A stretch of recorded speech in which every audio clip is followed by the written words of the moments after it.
Bom, vamos ver por que o Jonathan disse que na área de engenharia de software é importante entregar pedaços do software, pacotes e não um software completo. O Jonathan contribuiu aqui no bate-papo e fala que é vantagem entregar uma parte apenas. Sim, vai entregar uma parte apenas, mas o que isso traz de vantagem?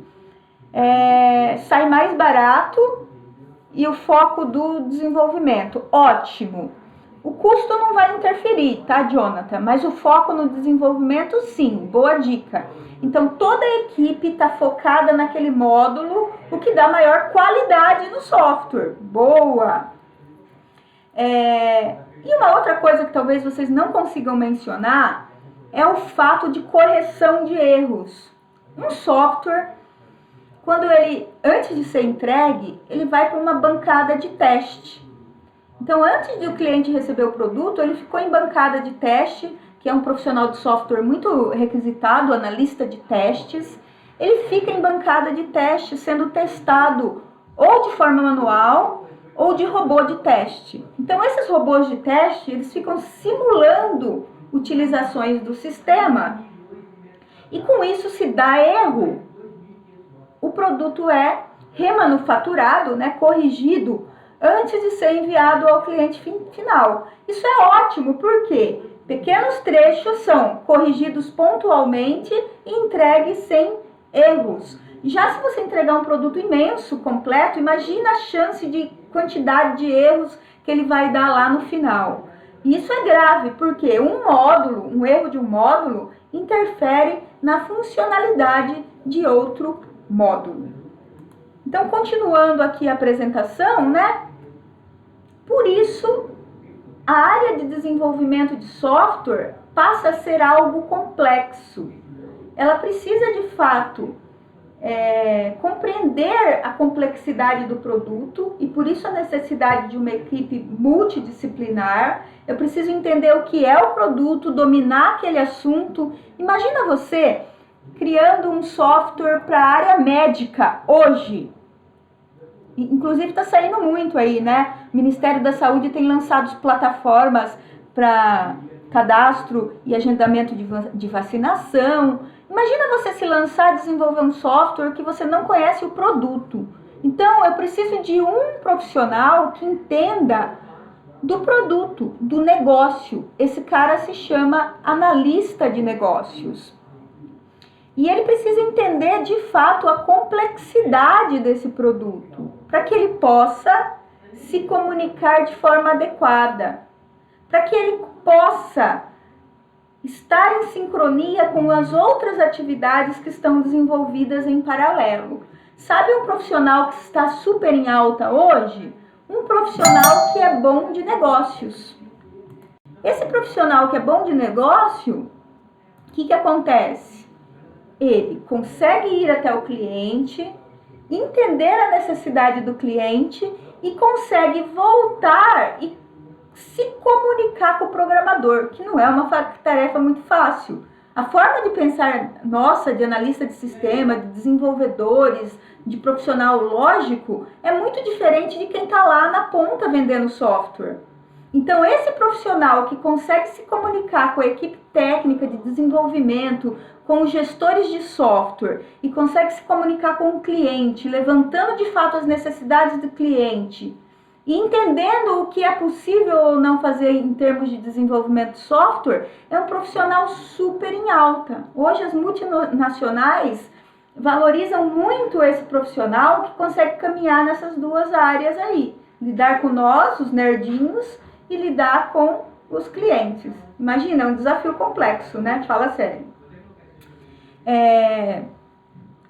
Essas equipes devem estar sempre muito integradas e, além de tudo, todos esses profissionais precisam de uma habilidade que é a mais severa de todos, que é trocar de papel. A gente não troca de papel. Eu sei disso porque há uns 20 anos atrás, quando eu trabalhava numa equipe de desenvolvimento de software educativo, eu vou até contar o erro que eu cometi. Eu vou contar porque fazem 20 anos, Nós fomos desenvolver software educativo, galera, para o estado de Mato Grosso do Sul.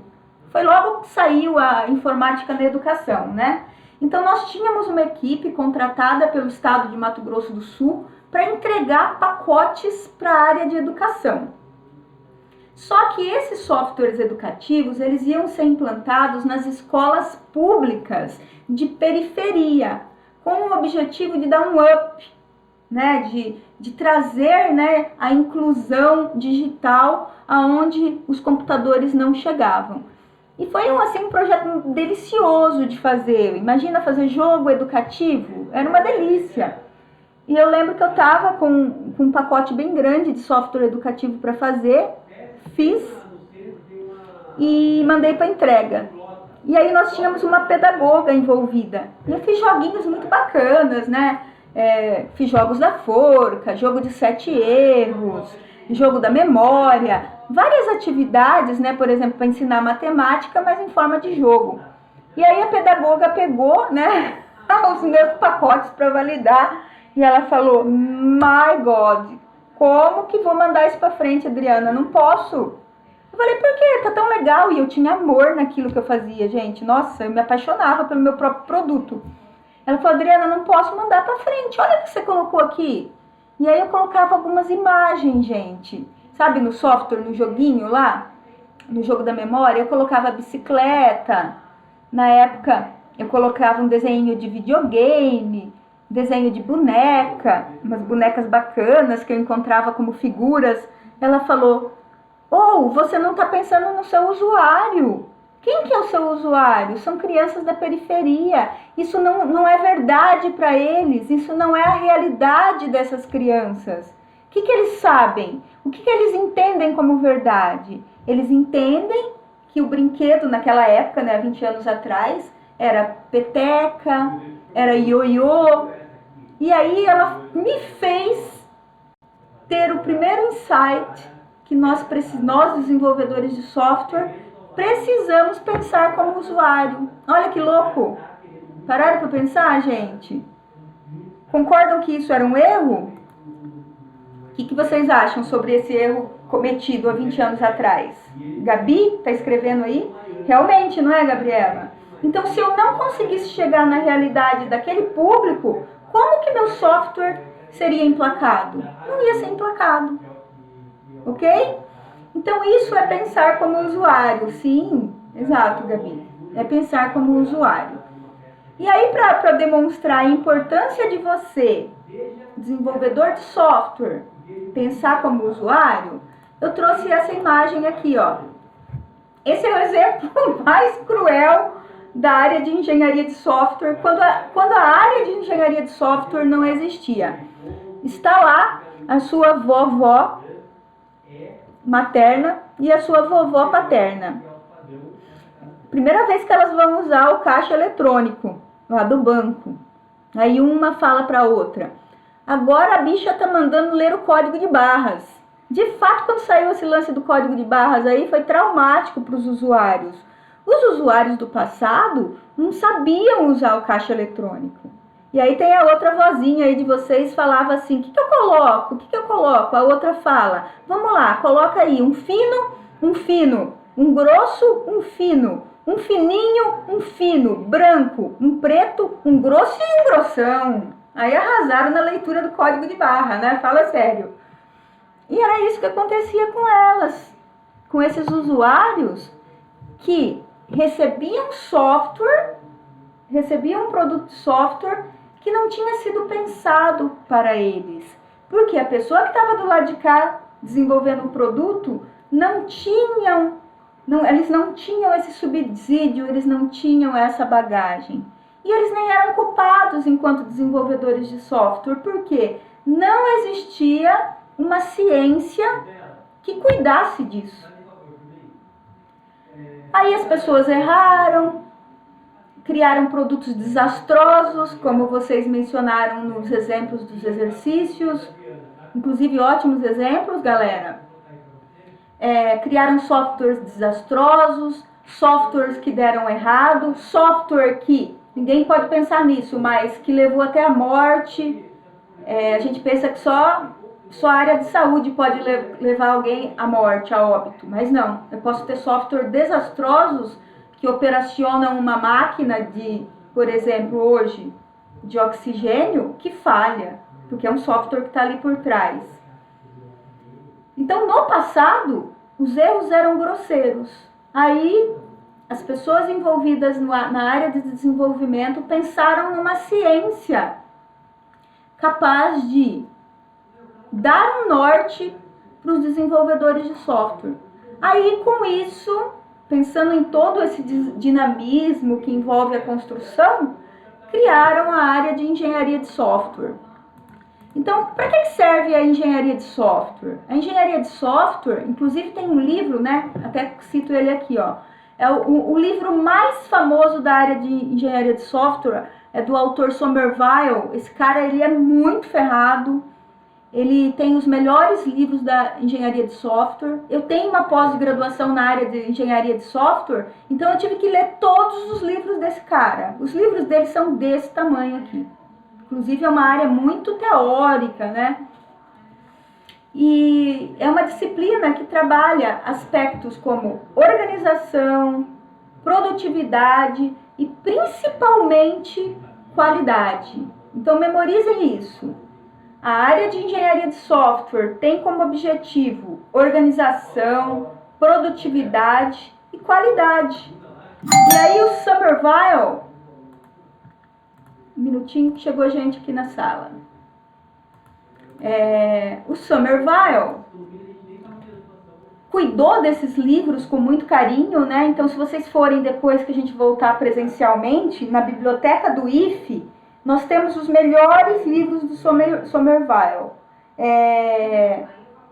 E com isso, né, esses livros deram subsídios para toda a equipe de desenvolvimento de software conseguir construir softwares de qualidade. Afinal de contas, olhando nessa figura aqui, eu quero que vocês respondam para mim sim ou não. Vocês acham que a engenharia de software cuida das linguagens de programação, tipo Java, C Sharp, C++, plataforma.net? Vocês acham que a engenharia de software se preocupa com isso? Sim ou não? A Gabi nunca faria engenharia de software? Olha, Gabi, ela é uma disciplina bem complexa mesmo. Imagina o tanto de regra que tem, o tanto de parâmetros que tem. Tem, Kiara, esses livros estão disponíveis na biblioteca virtual do IFE. É só procurar por esse autor aqui, ó. Eu vou voltar na apresentação para vocês darem uma olhadinha, ó. O nome dele é Somerville, com 2 M's. Ele é o cara, o papa da engenharia de software. A Isa também não faria. E prefere desenvolvimento web. Ok.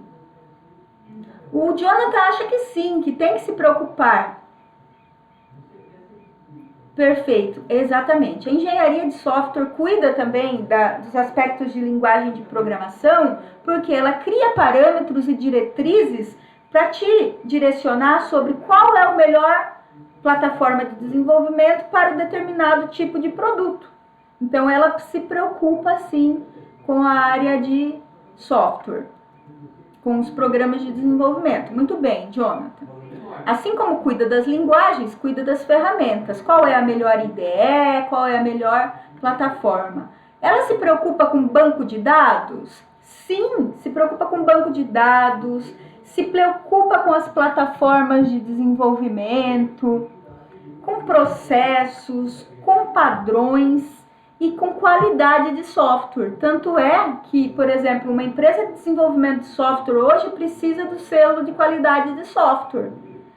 E durante o curso vocês vão entender. Para ter o selo de qualidade de software precisa de muita coisa, né? Documentação de software, manuais, pensar na arquitetura correta. Então, com isso, a engenharia de software permite especificar, planejar, projetar, implementar, manter sistemas de software avaliado e garantindo qualidade. Agora, isso aqui, ó, típica pergunta de concurso público e de prova. Super dica, hein? Qual que é a meta da engenharia de software, gente? E aí todo mundo se confunde. As metas são verificação e validação. Por que verificação e validação? Terminou um produto, o que se objetiva? Verificar e validar são coisas diferentes. Por exemplo, se eu quero verificar um software, ele foi construído corretamente? Isso é verificar. Ele está funcionando de fato? Eu fiz um sistema para web, coloquei na internet, ele está suportando, por exemplo, 5.000 requisições em 1 segundo? Isso seria verificação. Se eu tenho público próximo a 5.000 usuários por segundo, um exemplo, né, que seria um software topzera web, eu preciso verificar se ele suporta isso. E o que é validar? É o que a pessoa queria? O seu cliente de fato solicitou isso? Então, para entender validação, vamos ver essa sequência de imagens.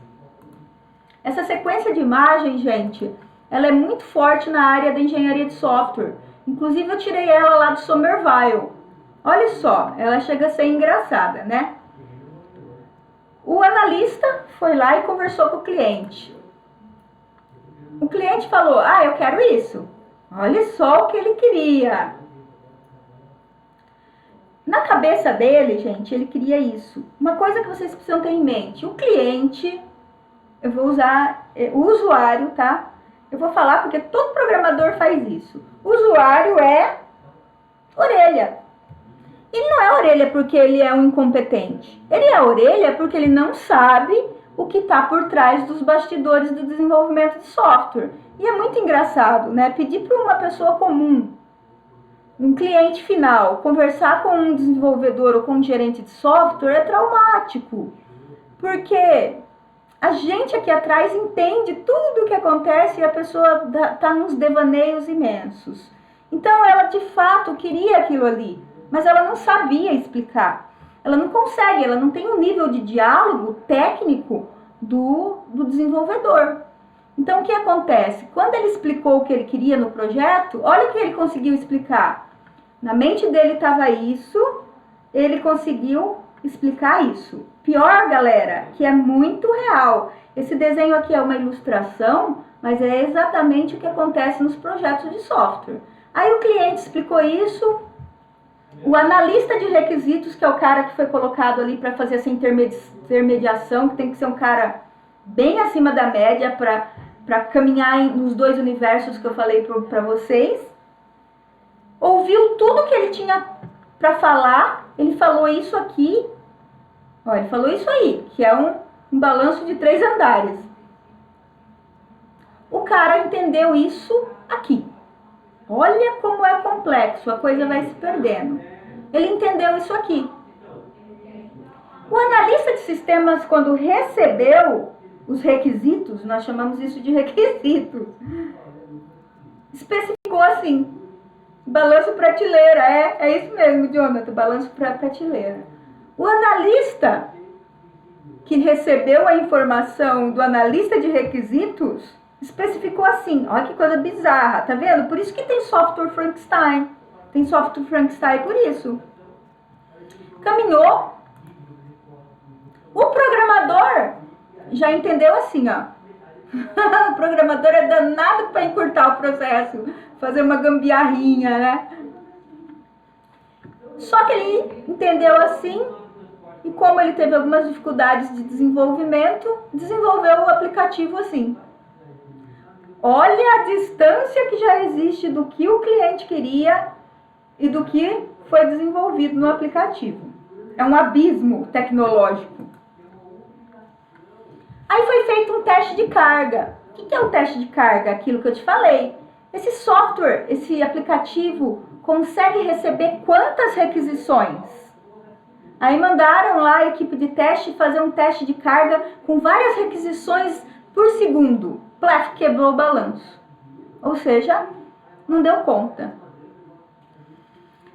Não deu conta, reformularam, E aí, como tinham que reformular, porque o teste de carga não deram certo, mandaram pro tester novamente isso aqui. Agora é para acabar mesmo, hein?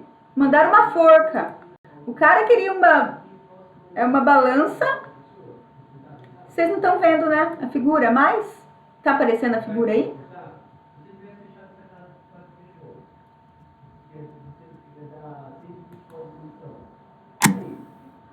Sim, caiu aqui. Espera um minutinho.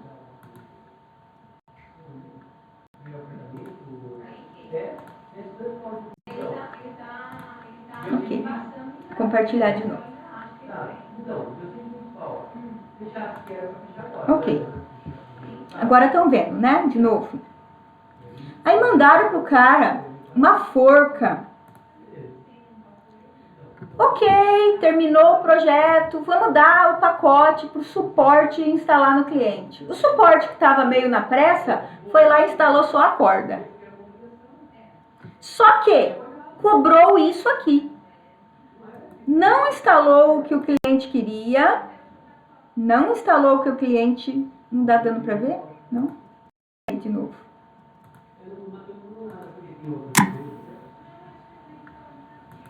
Vou compartilhar de novo.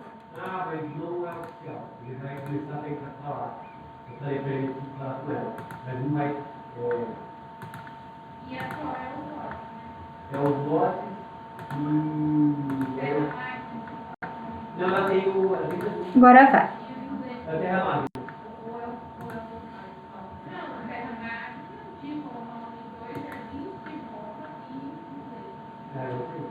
Ok. Ó, olha só, você acha que esse cliente ficou feliz, Gabi? Dá uma olhada, Gabi. O suporte instalou uma corda no cliente.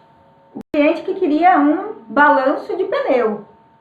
Só que na hora de cobrar, cobrou o preço de uma montanha-russa. E para piorar, a documentação foi assim. O que é documentação? É dentro do código, né, e fora do código, você criar como se fossem manuais e explicações do funcionamento do código. Ou seja, não documentaram nada. Além de não documentarem nada, o marketing, quando foi vender, olha o que ele vendeu. Ele vendeu uma poltrona mega confortável. E anunciaram dessa forma. Descubram um erro nessa imagem aqui. Ficou uma confusão, ficou mesmo. Olha só, por que essa imagem aqui ela é importante? Quando ele foi entregue, qual foi o erro de software nesse momento, gente? Por que tem essa balancinho aí? Escrevam aí no bate-papo. Analisem o balancinho dessa imagem e fala qual é o erro cometido no desenvolvimento de software aí.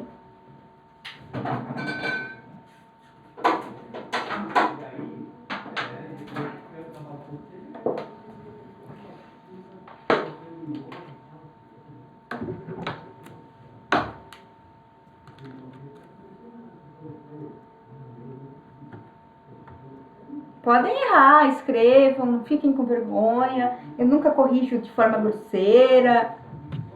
Podem chutar.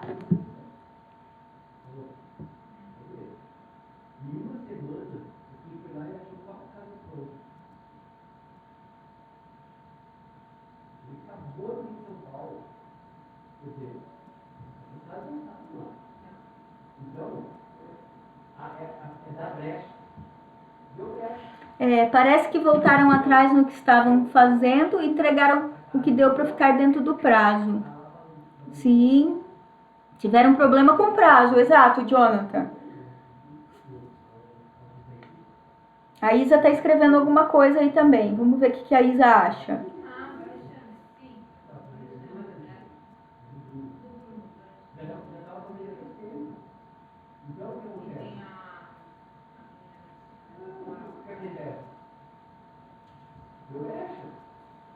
Não existe solução de problemas, exato, Isa. Entregaram software com problema, entregaram só o que deu para entregar e não deram conta dos problemas. Só que a Chiara também vai contribuir, antes de eu matar a charada final. Vamos ver o que a Chiara acha.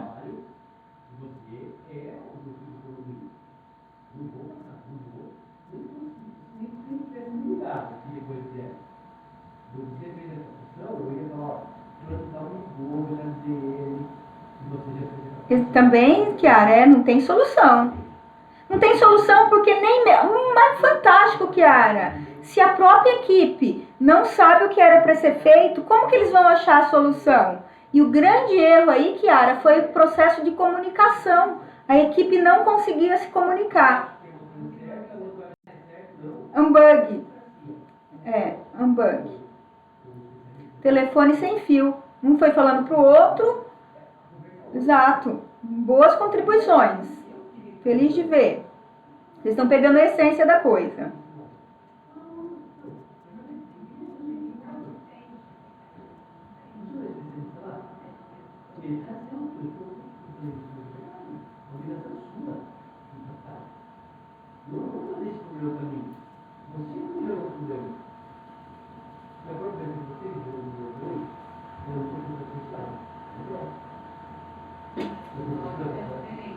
Sistema bugado, código mal feito, sem documentação, não tem como corrigir, a equipe está desmotivada, não tem companheirismo da equipe, ou seja, não tem equipe mesmo, né? Não tem time e não tem como trabalhar.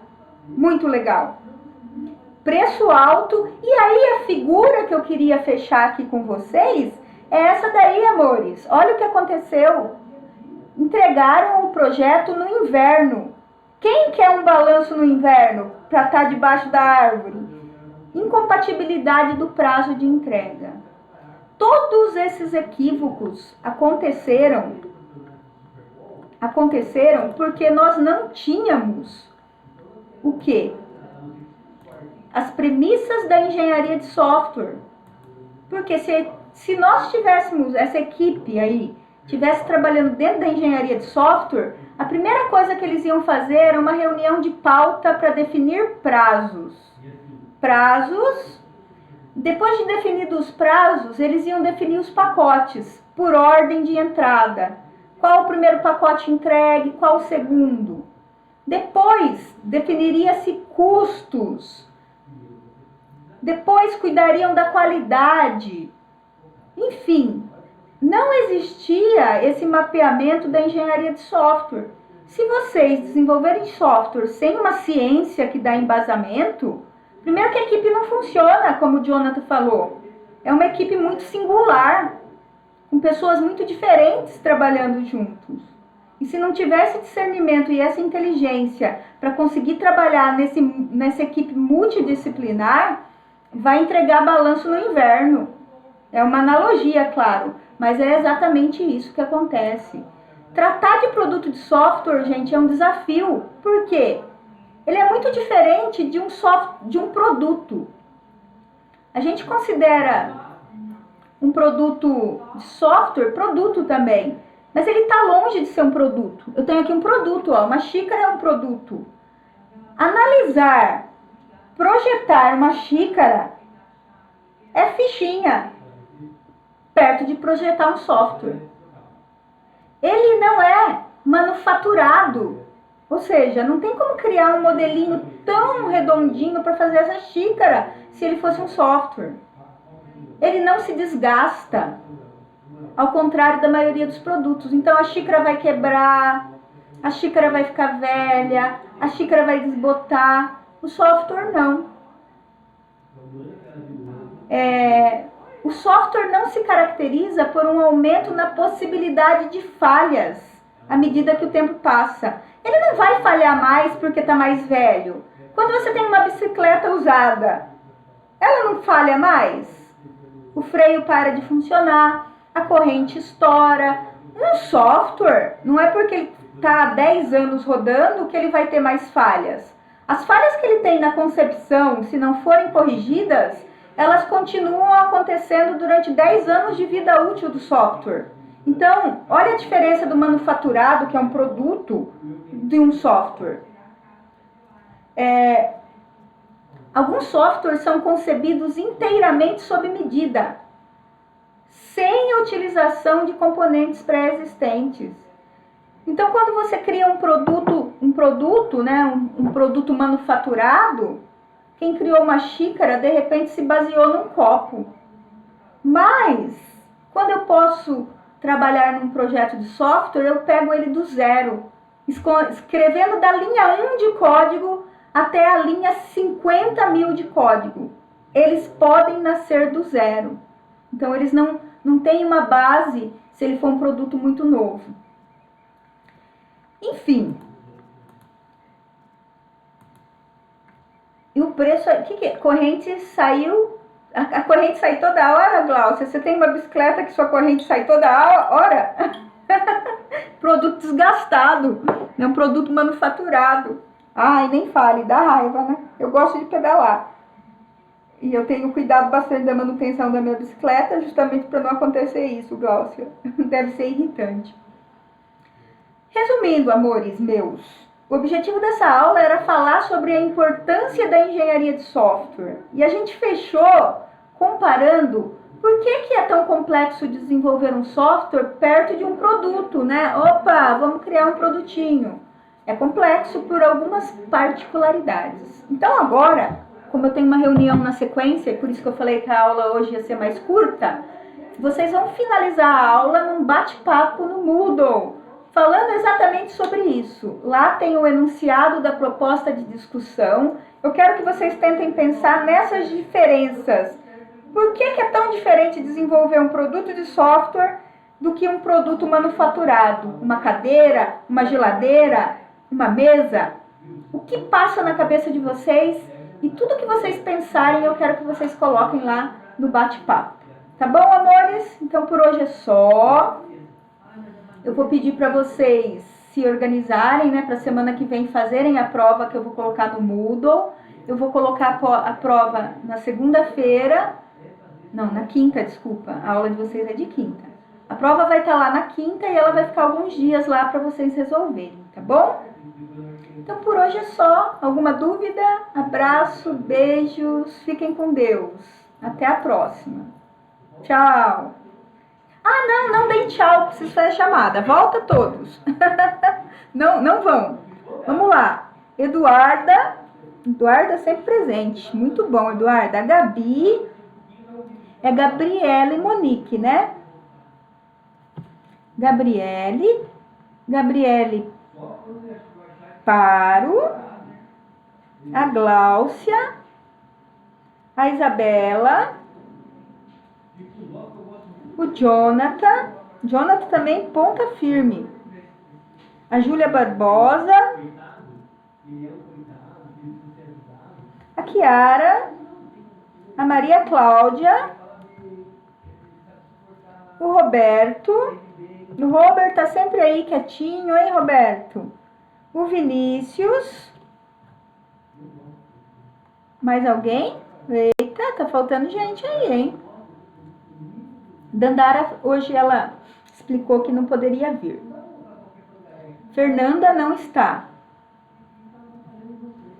Isabela. O Igor, tá. O Igor que não tá. Isabela. A Isadora não tá. A Luiz Fernando, que é o meu problema, não tá. Luiz Fernando. Beatriz. Também não. Maria Emília. Maria Emília não tá. Thaís. Então, também nunca vi essa Beatriz, mas tá lá no meu diário. Estranho, né, Vinícius? É, verdade. Thaís tá aí? Não. E o Matheus Pires. Matheus também não está.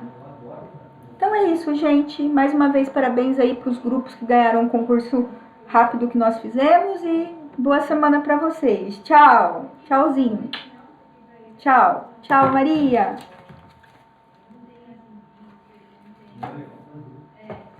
Tchau, Kiara. Um beijo. Tchau, Roberto. Ah, Roberto, muito bem, escreveu aí. Tchau, tchau.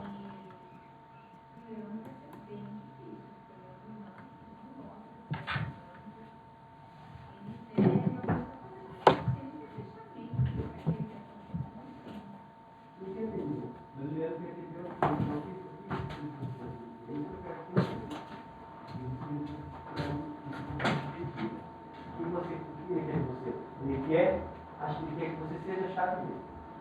Ele precisa de alguém para abrir as portas para ele. Depois que você abriu as portas, então, é só isso. A hora que você abrir as portas, ele vai andar. Eu conheço o Leandro. Se você colocar ele, por exemplo, no Versa Country, ele vai andar.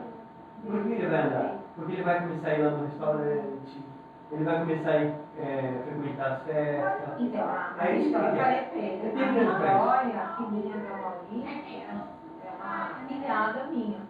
Eu só tenho 5, 7 amigos que estudam com ela e casam lá. Eu falei, você quer casar lá?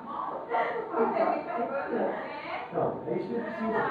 A hora que der isso aí, é que eu não tenho como mostrar ele, porque eu não tenho contato aqui.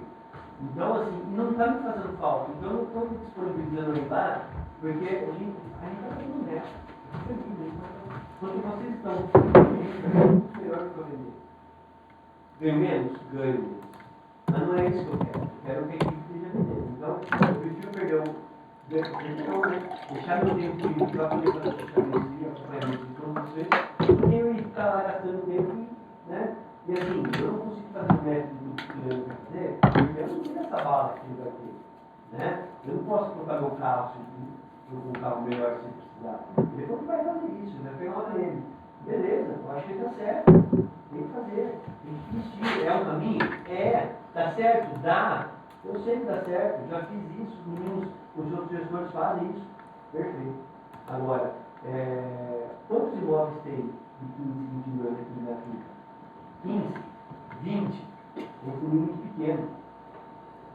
Eu deixei ele viajar nesse sentido, porque assim, se ele tiver casa de